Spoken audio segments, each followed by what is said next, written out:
Cindy the owl looks cold. Boy, oh boy. Good morning, folks. It snowed again last night. Looks like we got probably about 2 inches where it hasn't been blown off or melted. So, I imagine up high it's probably a foot by now, which is kind of normal for this time of year. I gotta get some traps out, dang it. I'm missing my trapping season. But for today, I got to go into town and get a few things, and I gotta get that buffalo leg cut and wrapped.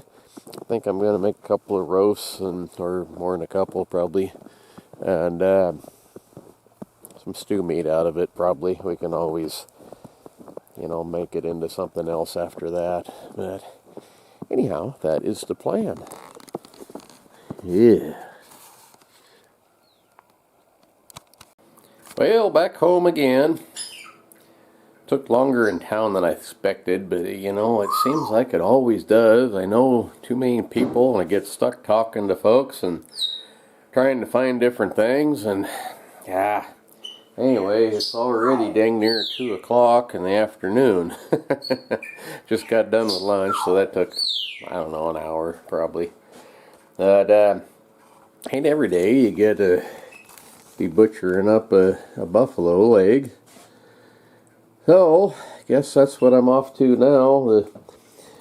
Back in, I think it was 94, 90, I don't know, gotta be about then, that I made up this little kit. A buddy of mine, Jack, we went over to the Beaverhead Rock in Montana and went buffalo hunting. And it's a private ranch. You gotta buy a buffalo and then you go out there and shoot it. But it was 3,000 acres and fenced, but it was a pretty good real deal, really. We didn't know what to expect, so he just kind of started walking at them, and they took off, and it took about another half an hour before we could get close enough to get a shot. And he shot that buffalo 3 times, and twice through the lungs and once through the neck. Their neck, their neck bone ain't where you think it'd be. It dips down like a turkey. And he shot right in that dip and didn't hit nothing, really, just tendon.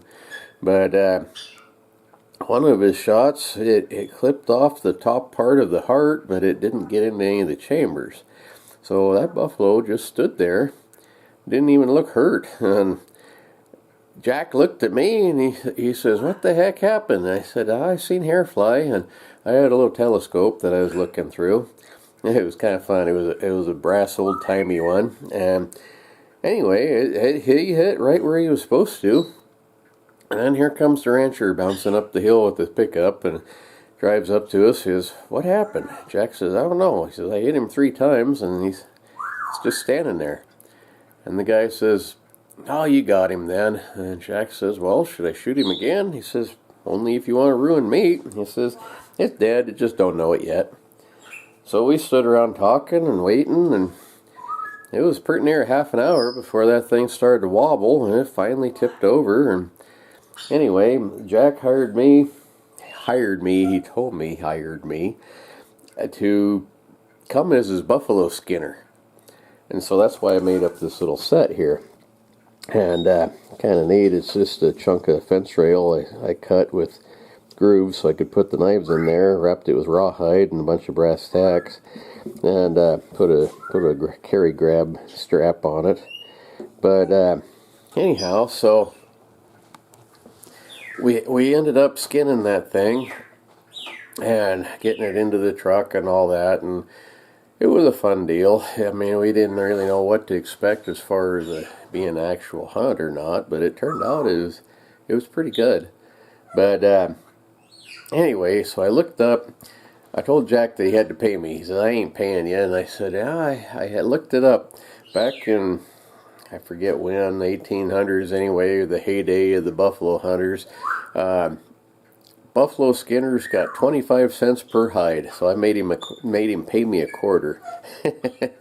Somewhere around. I've showed it before, but with all this moving, I don't know where it is. But anyhow, I got the picture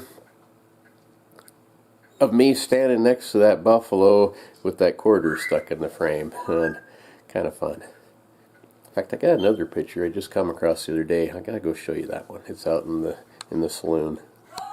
So this picture is Jack as he's shooting that buffalo. I don't know which one it was he shot. I'm guessing probably that one out in the lead. The others are kind of clumped together. That was a fun trip. I would have liked to have got one myself. I've showed that before too, but I've got a Sharps buffalo rifle, and it ain't really a buffalo rifle till you shoot a buffalo with it, is it? But anyway, if I remember right, the buffalo at that time cost him $900, and I didn't have $900 to spend, but you know, you got everything. You got the hide, head, horns, meat, everything you wanted. It was your buffalo. You bought pretty much that animal. Then they helped us go out there and get it, and it was a lot of fun. I would have really liked to have done that too, but like I said, I didn't have $900 back then. I mean, that was mid-90s. $900 was like $2,000 now, it seems. Anyway, this one is a front shoulder that Dave Morelli was able to get for me. He got a back shoulder, or a back leg, and a front shoulder, so he gave me the front shoulder. They're skinny. They're not very, like a beef cow would be half again as much meat, but they're thin, so I'm not really sure what all I can make off of this. Probably some roasts and mostly stew meat, I'm guessing. Anyhow, got to get after it. Well, because of YouTube and their whiny ways, I'll probably have to turn this into black and white. I don't know what it is about them, but they don't like the color red when it's on meat or anything like that. I don't get it, you know. I mean, it's all part of living and eating, but they don't really seem to see it that way. Okay, so that's the inside. Let's fill it over. There we go. Oh yeah, that's some good looking meat there.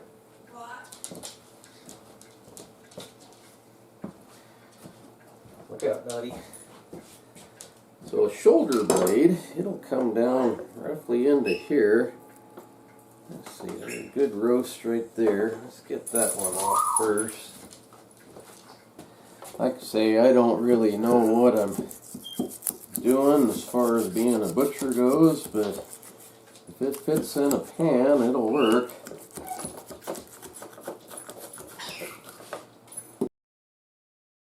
That's a big old roast there. Now, shoulder blade, they've got a ridge right down the middle of them. So if I go right along that ridge, just like that to the joint, come on over and go along the edge of the bone underneath. Let's see, this knife's a little long.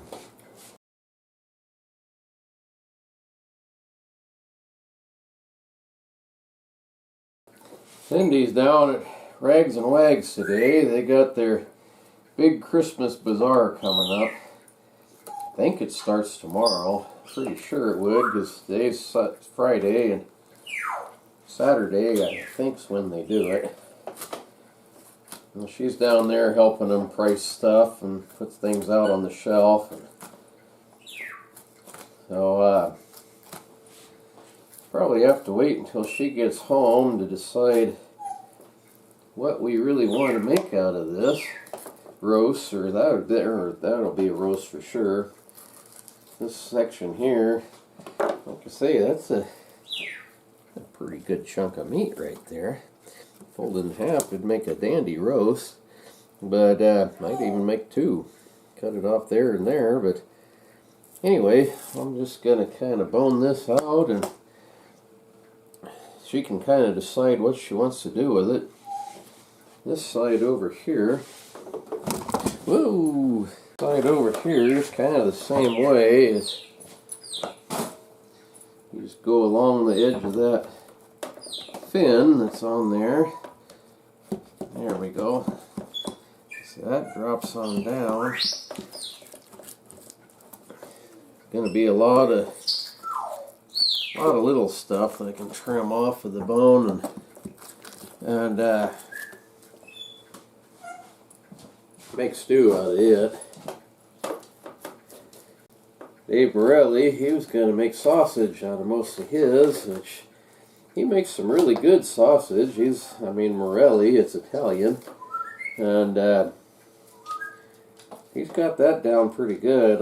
I've never made sausage. I've made about everything else. Got another buddy that actually has a YouTube channel. That he's the one that went and took them wolves down, that wolf and the bear down for me, and to the tannery. They're done. I gotta go get them. I was hoping to do that today, but don't look too likely. Anyway, his channel is Idaho Mountain Built. He's mostly a mule guy. That he's another one really good at making sausage. His stuff is really good also.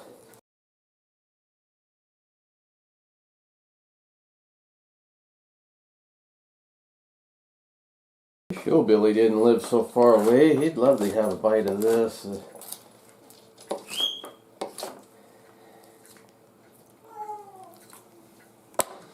Send him some if he wanted me to, probably. I don't know how that would work through the mail though. By the time it got there, it might be no good. Our mail is really slow coming from here. It goes to Salt Lake City and then out from there. I sent Paul from Montana Wolf Trapper. I sent him a bunch of mice. I had a gallon bag, Ziploc bag full of dead mice, and he wanted to make some lure out of. Well, I boxed them up and I shipped them away, and it took pretty near a week to get there. He said those mice were pretty ripe. Like I said, they go south all the way to Salt Lake, and then they go north again. He lives up in the northwest corner of Montana, so it's whoo-wee. Didn't have to do much to those mice to make coyotes and things come for them.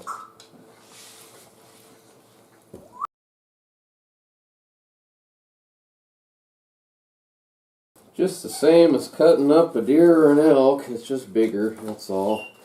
I'm glad it's not the whole buffalo. I can't really imagine doing a whole one. They're a big animal. That cow we did that time was a yearling, and it was big enough.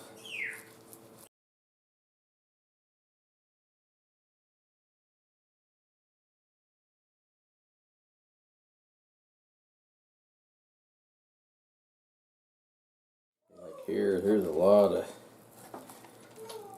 good victuals on here yet. Dave told me, well, don't just throw it to the dogs, you know. Heck no, never do that. Even these bones, I'm not letting them have them. I'll probably make something out of them. Like I say, it's not every day that you get a buffalo to mess with.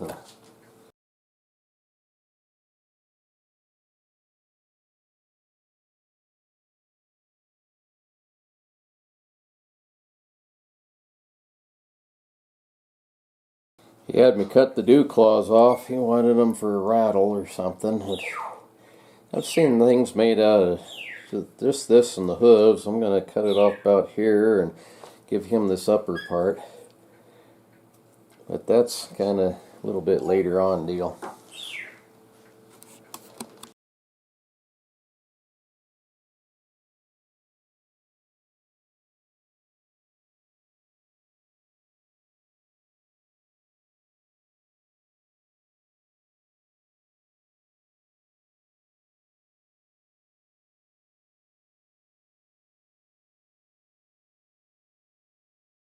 Like I said, I think most of this will just be some roasts and a lot of stew meat.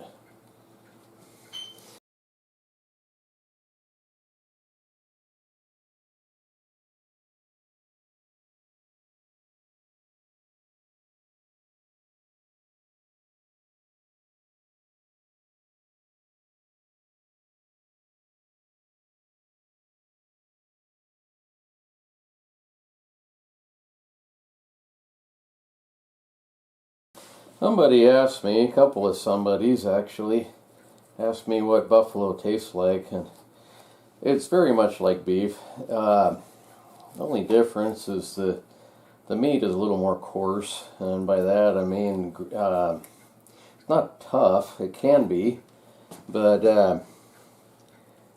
the texture of it, it's got more of a grain to it. I don't know if you can see it on this one, but see how those little muscle stripes are? You find that in beef too, but they're not quite as big. Beef is probably a little more tender, but it doesn't taste too awful much different. I mean, it's pretty close to the same thing. You know, a good grain-fed cow gonna have more flavor because of the grain. If this was a grass-fed beef cow, you probably wouldn't know that it was ever, you know, you probably wouldn't know the difference between this and a buffalo. Oops. I mean, between that and a buffalo, this is a buffalo, but the grass-fed beef, for whatever reason, is kind of the in thing right now. To me, I don't really understand that. Is with a cow, you really kind of want that fat. That's where your flavor is, and if you don't grain them, you don't get as much of that.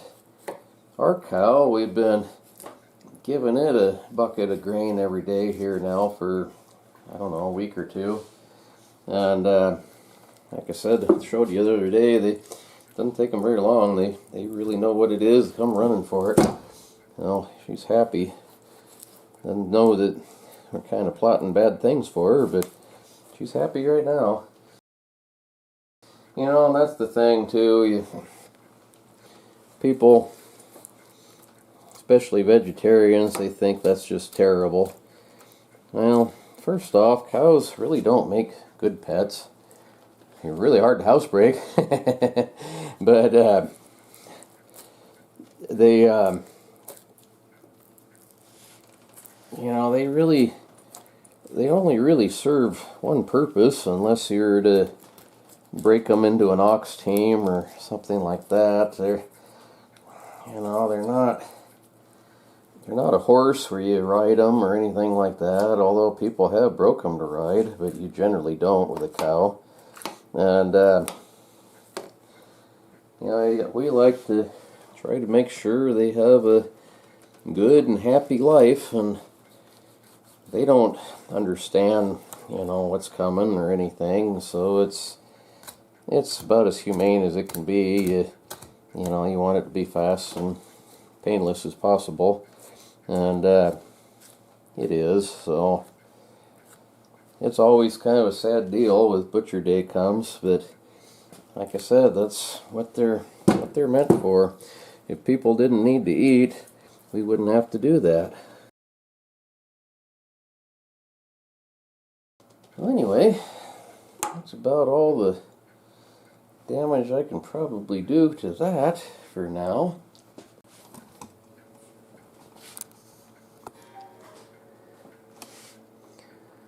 The rest of this I'll cut and wrap, and that's even more boring than this. So, see you folks tomorrow, and thank you very much for watching. Have a great day. Cindy ought to be home before too long. Then I can ask her just what she wants to do with this, roast or what. So, see ya. Thanks for watching. Ooh, it's going to be tasty. Buffalo stew. Uh-oh, there's my phone. Bye.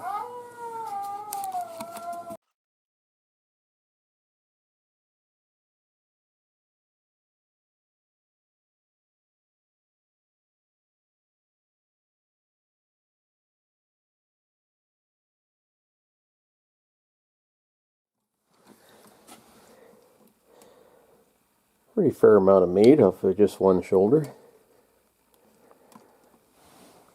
All boneless.